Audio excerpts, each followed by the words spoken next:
Okay, so today I'm talking about smart contracts and how they work. I considered putting a insane clown posse meme on this page, but I refrained. So at PolySwarm, we're trying to fix the threat intelligence ecosystem by incentivizing security experts to proffer their security expertise in a more liquid manner. And we're using smart contracts to accomplish that. So we're using smart contracts really as a basis for market design. And we're applying it to a space that we happen to be expert in, although we look forward to other projects kind of adopting the same sort of idea where smart contracts are a distributed, trustless sort of basis for programming, literally, markets. So let's get started. Well, I guess before I get started, who here has actually read an Ethereum smart contract? Has anyone read one? A few people? Okay. All right. It's a bit of a it's an in-demand skill right now, but very few people have actually done it. So I'm gonna run through real quick what a smart contract can do, and then a little later about how PolySwarm is using smart contracts to accomplish its goal. So Ethereum smart contracts, in a nutshell, are programs that run on this world computer. Trustless, decentralized, all the good buzzwords. But it's true. You write code that compiles down to byte code that is executed by a virtual machine, the Ethereum virtual machine, that is run by every node that's sustaining the Ethereum network. So what does it offer? First, it offers distributed computation. That's kind of an obvious one. It also offers distributed storage, not in a very efficient manner. This is not going to displace Amazon EC2 anytime soon, but it is a trustless distributed storage. And what's most interesting is this code can literally, or figuratively, hold money in the form of Ether in the case of the Ethereum ecosystem. So this is really cool. And all three of these things together are really, really cool. Basis for market design is what we're using it for. So this all sounds well and good, but there's some downsides. Again, our background at PolySwarm is information security, so we're concerned about these downsides. So Ethereum smart contracts are primarily written in a language called Solidity, and Solidity is somewhat of a bastardization of JavaScript, and just loosely based on JavaScript, adopting some of the poor things of JavaScript and adding additional poor things to it. It's written using tools we don't really fully understand. The Solidity compiler, I believe the latest version is 0.4.12. So very beta, but despite that, it's entrusted with billions US in value. In the information security space, a hot topic right now is formal verification of programs, making sure that programs actually do what they claim to do, and being able to prove that. Solidity does not lend itself very well to formal proofs, although Vitalik, the main dev behind Ethereum, is working on a new language called Viper, which is loosely based on Python, which should be better for this. And possibly most critically, you think of Windows, you think of OS X, you think of your phone, you get updates periodically that fix bugs. To a certain extent, smart contracts are designed to never be updated. If somebody held the keys to update something, to update code, then it's not really fully distributed, and it's not really fully trustless. So how do you overcome that without, pretending that you can never make a mistake? All right. So this is fine. There's your meme. Okay, so how does this manifest? You may have heard of, I'm sure you have, you read the headlines, there was a parity multi-signature wallet vulnerability, well, several of them. The more recent one locked up somewhere, estimates between 160 million and 300 million US dollars in these wallets some headlines get it wrong. It wasn't stolen. Nobody got the funds. In fact, a bunch of people just lost the ability to transfer their Ether. This is the guy that did it. DevOps199 commented on GitHub, "Oops, I accidentally killed it."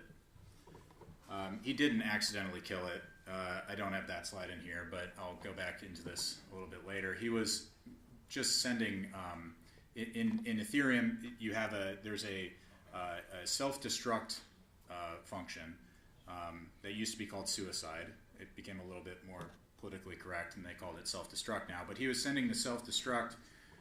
He was calling all kinds of different contracts that he could find, trying to get them to self-destruct, and just see what happens. So he called on the Parity multi-signature wallet and caused a lot of funds to be locked up.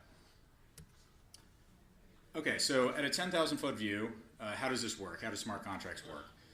So the author of the smart contract pays the network because they're going to take up storage space on the network, pays the network to deploy their contract onto the network.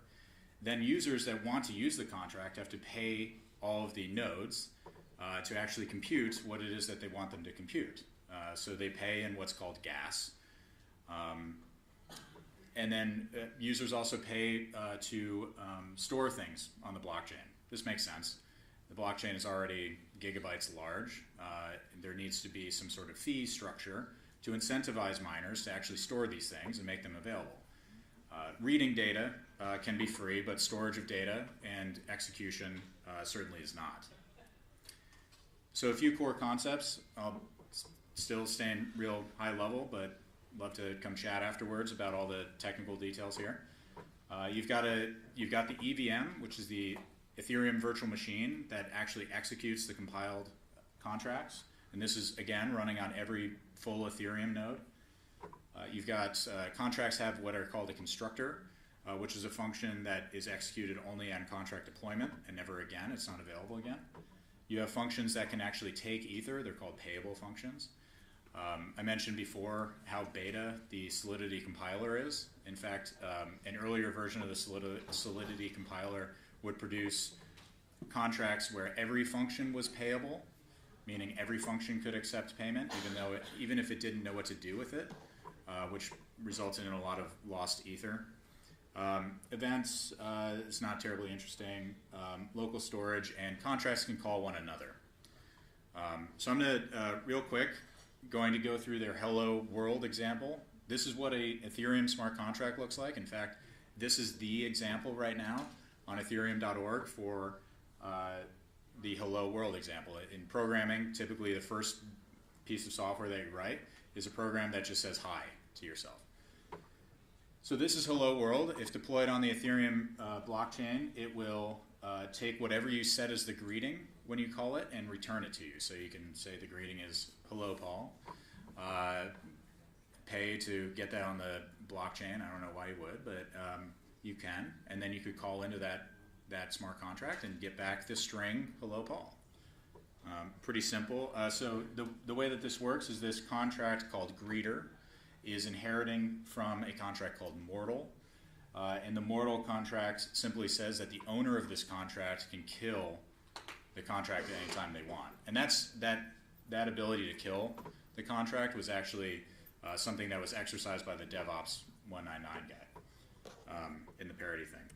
So I'm going to get into an example real quick. Who here has played Rocks, Paper, Scissors? Probably everyone. Yeah. So what would happen in Rocks, Paper, Scissors? So this is the part of the talk where I get into mistakes that people make in smart contract security. What would happen in Rocks, Paper, Scissors if you knew what the other person was going to play before you made your play? If you're smart, you'd win every time. So that's exactly what happened. So somebody wrote a Rocks, Paper, Scissors game as a smart contract and deployed it onto the Ethereum network. And the way that this game worked is the author would take people would bet 1 Ether, and at the time Ether was worth far less than it is today, and would play Rocks, Paper, Scissors with some random other person on the internet. And the author of the contract would take a 1% cut for this really complex development that they did one time. the problem with this was the way that smart contracts operate is when you're actually trying to send something as an input, a function call into a contract, it needs to get mined into the blockchain. And if you're familiar with how mining works, it's not really any different in the Ethereum ecosystem for the purposes of this discussion than Bitcoin. Basically, any full node can see what's currently in flight. Any full node can see what hasn't been mined yet because they need to know what they might want to try to mine. So the vulnerability here was any full node could see what the other players' plays were before they were actually mined onto the chain. And then they could always win by just specifying a higher gas price to get theirs mined, which is the Ethereum equivalent of a transaction fee in Bitcoin to get theirs mined before their opponent. So this is fun, and I have a lot of examples like this. Happy to share offline. That's not really this talk though, but so this is exactly what happened. Somebody played scissors, and with the beauty of the blockchain, you can see exactly how people lost and how this was exploited. Some people played scissors, and then the other person saw that and played rock. And this, I'll share these slides afterward. All of those links actually go onto etherscan.io and show you where somebody lost because of this vulnerability. So that's a lot of text. I'm gonna skip that real quick. But the summary of this is, people joke about a lot of projects in this space being pyramid schemes or reverse funnel schemes. Some people take it to the logical extreme and satirize it and actually write a smart contract that is a pyramid scheme and are unabashed about it. So somebody wrote a pyramid scheme and called it dynamic pyramid and then tried to get a bunch of people to buy into their pyramid scheme, which a lot of people did, surprisingly, or maybe not surprisingly if you're familiar with people. So there was this game, quote unquote, on Bitcoin Talk called Dynamic Pyramid, which was a pyramid scheme, and the person at the top made a bunch of money, and the people further down not so much. Well, somebody else thought that, hey, this is a great idea. I should roll my own pyramid scheme, but I don't want to actually do any work. I want to just take that current pyramid scheme and rename it to Rubixi. Okay, great. So I mentioned before, way back on this slide, that Ethereum smart contracts have constructor functions. And constructor functions are executed once and only once while the contract is being deployed onto the chain. And the way that the Solidity compiler knows that a particular function is the constructor function is if that function is named the same as the contract itself. Okay, so let's take a look concretely here. So this contract called Rubixi, the author renamed the contract from Dynamic Pyramid to Rubixi, but then neglected to rename the constructor function. So the constructor function remained callable once it was on the chain. And the constructor function allowed ownership to be taken of the contract and the entire contract to be drained. So this person that was trying to set up this very honest, extremely honest pyramid scheme was themselves defrauded by somebody that just took ownership of their pyramid scheme and emptied it into their own wallet. So there's plenty more examples like this, and I've given other talks on this topic. But if you're interested in taking a look at some ways that smart contracts can go wrong, I encourage you to take a look at these tools. And again, I'll make these slides available.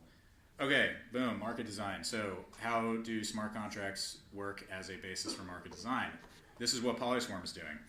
So here's PolySwarm in 60 seconds. The easiest way to describe what we're trying to do is it's a twist on a prediction market, where what we're trying to get security experts to predict is whether or not a file, URL, or network traffic is malicious or benign. That's actually it for 1.0. We'll expand from there to malware families. But security experts around the world will proffer their security expertise to assert on a swarmed artifact whether or not this thing is malicious or benign, and we'll put up a certain amount of nectar, which is the name of our token, unavailable to Americans. that is basically a confidence interval on their assertion that this thing is malicious or benign. At a later time, it's determined, the ground truth is determined. I'm gonna brush over that real quick. But the people who are correct get the escrowed nectar, escrowed into a smart contract from the security experts who are incorrect. So it's a redistributing of nectar from experts who got it wrong to experts who got it right, and offered this threat intelligence in a timely manner. So it's a kind of a feedback loop that incentivizes not only accuracy in detecting malware strains, but also specialization. So if you're if only one security expert is on the winning side, they stand to gain all of the nectar from the losing side, right? So it kind of incentivizes people to branch out into their own niche, their own expertise. So this only became possible with smart contracts and literally programming, figuratively programming, a market.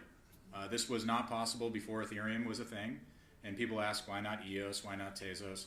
Well, Ethereum's the only one that actually really exists right now, but we'll explore other ones later.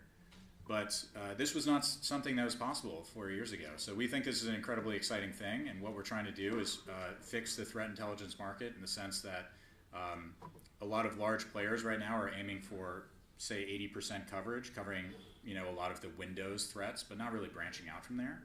And we'd like more complete coverage of the malware landscape. So that's what we're trying to incentivize. So really, smart contracts, it's amazing they work at all.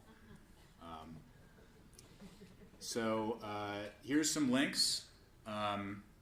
We have an ICO going on. Ignore that if you're American. But even if you are American, we actually have a contest as well on the same site where you can upload malware. We actually want your malware. And we will not give you any free nectar because you're American. But we're giving non-Americans free nectar for uploading malware. That's stress testing our code and also getting security experts legitimately interested in this platform. So some more links and some bonus slides, but that's it in a nutshell, and I'm happy to take questions.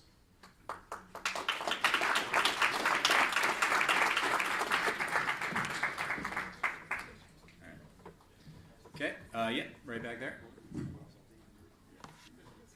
So I know you're involved with, more of code security, but you talked a lot about how blockchain can solve a lot of problems through smart contracts.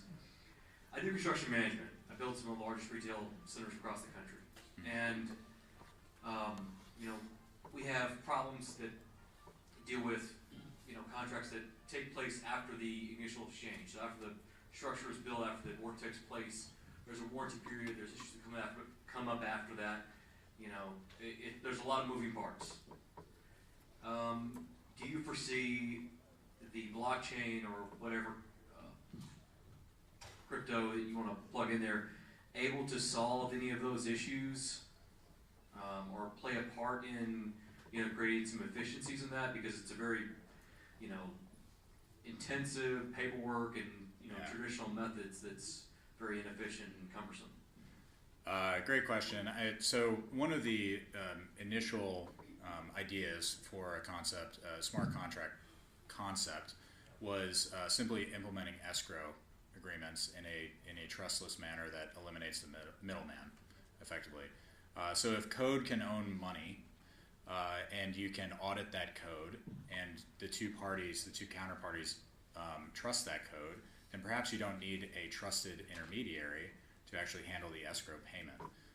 I think that can be generalized to areas of warranty and a lot of different areas. But I think at the end of the day, it's going to be quite challenging. There's going to need to be add-ons beyond simply what the blockchain offers, because as humans, we actually expect to have some sort of recourse mechanisms for when, say, the code doesn't do what the code was designed to do. That's kind of what I was getting at with we're writing all these smart contracts that are handling billions of dollars with tools that we can't even formally verify. it's really difficult to make any kind of assertions regarding the soundness of what they're producing.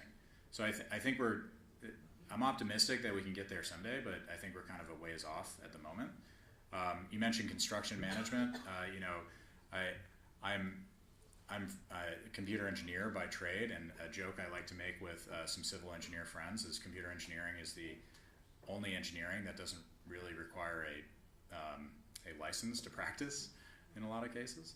I don't have to be a licensed engineer to write code that handles millions of dollars, but I would have to be a licensed engineer to, say, design a bridge, right? But if you're, and maybe the difference there is, whether or not lives are at stake. But you're talking about cybersecurity vulnerabilities in hospitals. A lot of times, lives are at stake.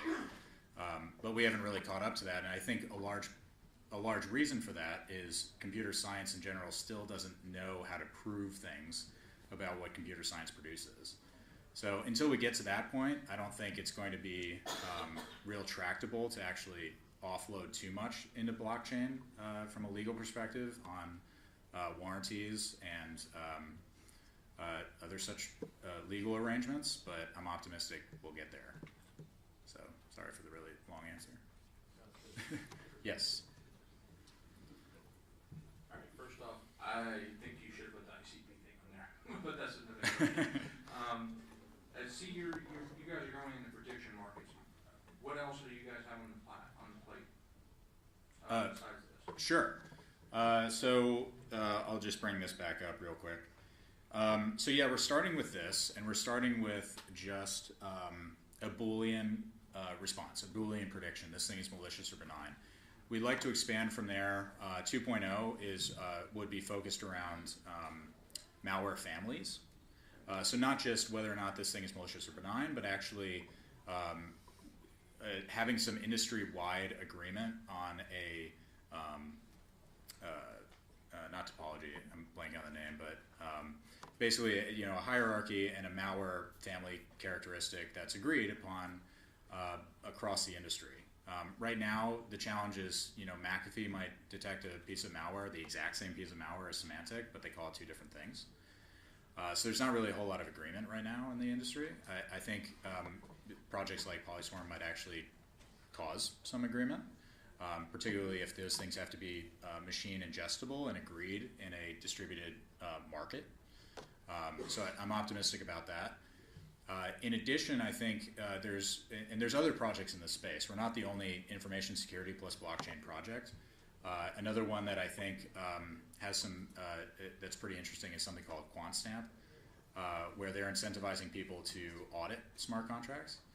I think there's a play to be made here in terms of decentralizing the likes of HackerOne. HackerOne is a website that a company that other companies can outsource their vulnerability rewards programs to, their bug bounty programs to. There's potentially an opportunity there. The reason why PolySwarm is focusing on the malware problem is it's very amenable to automation. So we want security experts to not be manually involved in these assertions, but to build what we call micro engines that effectively just they outsource their expertise to, and then they fine-tune these micro engines the same way you might fine-tune a Bitcoin mining rig, but what they're optimizing for is better detecting malware than their competitors.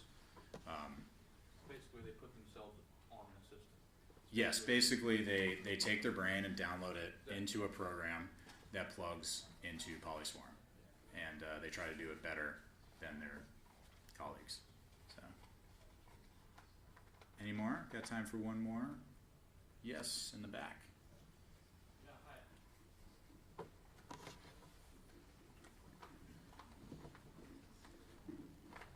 Hey, Paul. I'm curious, what sort of initiatives are you guys taking to scale out your team of cybersecurity experts? And just in terms of your roadmap, like what would you say you're most excited about? Wow, great questions. So we have several different efforts on several different fronts in terms of attracting security experts.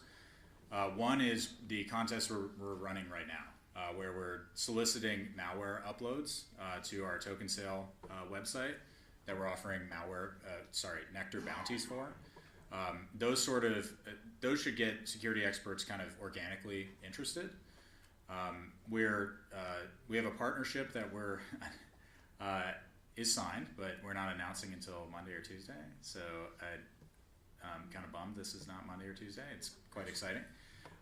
We have a partnership with Binary Ninja, which is a company that produces a reverse engineering toolkit that will plug into PolySwarm and allow security experts that are already taking apart malware, reverse engineering malware, to basically ask for crowdsourced opinion on that malware.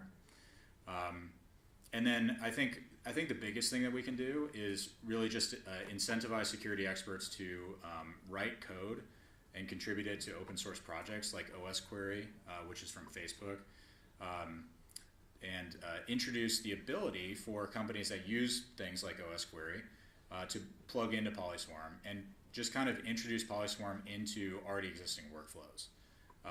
What we're building here is kind of a two-sided market where you have ambassadors on the left-hand side and security experts on the right. Ambassadors are the companies like Makowski and Symantec that feed samples into the network. Security experts assert on them. So it's not totally dissimilar from the likes of Uber or Lyft, where you have drivers and you have users. So if we keep playing one side off the other, as there's more security experts on board, there's more value in the network for ambassadors. As there's more ambassadors, there's more space for security experts because there's more money flowing in.